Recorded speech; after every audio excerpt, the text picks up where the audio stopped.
ایک عقاب کی عمر تقریباً 70 سال ہوتی ہے اور اس عمر تک پہنچنے کے لیے اسے نہایت تکلیفوں، مشکلات اور کٹھن راستوں سے گزرنا پڑتا ہے۔ جب اس کی عمر 40 سال ہوتی ہے تو سب سے پہلے اس کے پنجے جس کی مدد سے وہ شکار کو دبوچتا ہے کند ہو جاتے ہیں۔ اس کے بعد اس کی مضبوط چونچ ٹیڑھی ہو جاتی ہے اور عمر کے گزرنے کے ساتھ ساتھ اس کے پر جس سے وہ آسمان کی بلندیوں کو چھوتا ہے وہ اتنے بھاری ہو جاتے ہیں کہ اس کی سینے کے ساتھ چپک جاتے ہیں۔ ان سب مشکلات کے ہوتے ہوئے شاہین کے پاس صرف 2 راستے ہوتے ہیں۔ پہلا راستہ کہ وہ اپنی موت کو تسلیم کر لے، ہمت ہار جائے، اپنی ہار مان لے اور مر جائے۔ دوسرا راستہ 150 دن کی محنت یعنی 5 مہینے کی محنت کے لیے تیار ہو جائے۔ آپ کا کیا خیال ہے، شاہین کون سا راستہ چوز کرے گا؟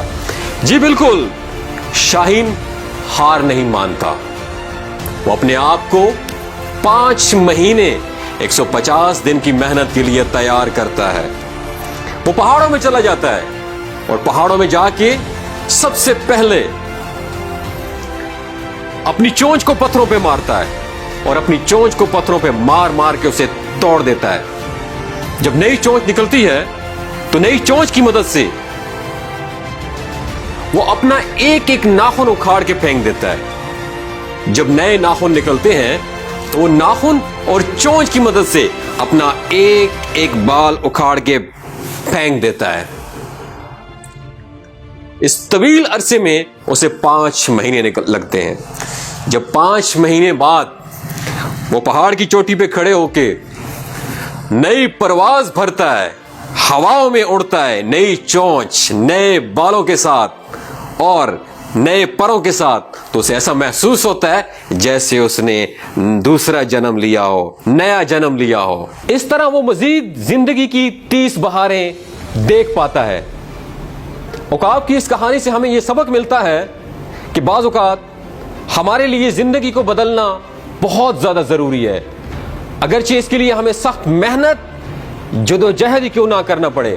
یاد رکھیے گا، زندگی کے ماہ و سال بدلنے سے کچھ بھی نہیں ہوتا۔ جب تک آپ اپنے آپ کو نہیں بدلتے، دنیا نہیں بدلتی۔ مجھ ناچیز سمیت ہر پاکستانی نوجوان تبدیلی کو باہر کی دنیا میں دیکھنا چاہتا ہے، حالانکہ اصل تبدیلی اندر کی تبدیلی ہے۔ سب سے پہلے تبدیلی اندر آتی ہے، پھر باہر کی دنیا میں تبدیلی نظر آئے گی۔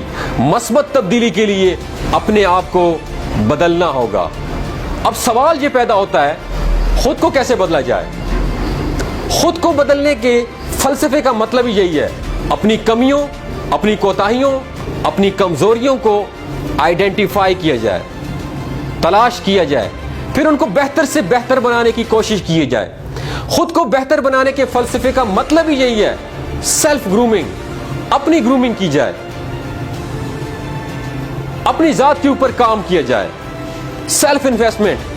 اللہ پاک نے جو آپ کو صلاحیتوں سے نوازا ہے، جس ٹیلنٹ سے نوازا ہے، اس کو پالش ضرور کرنا چاہیے۔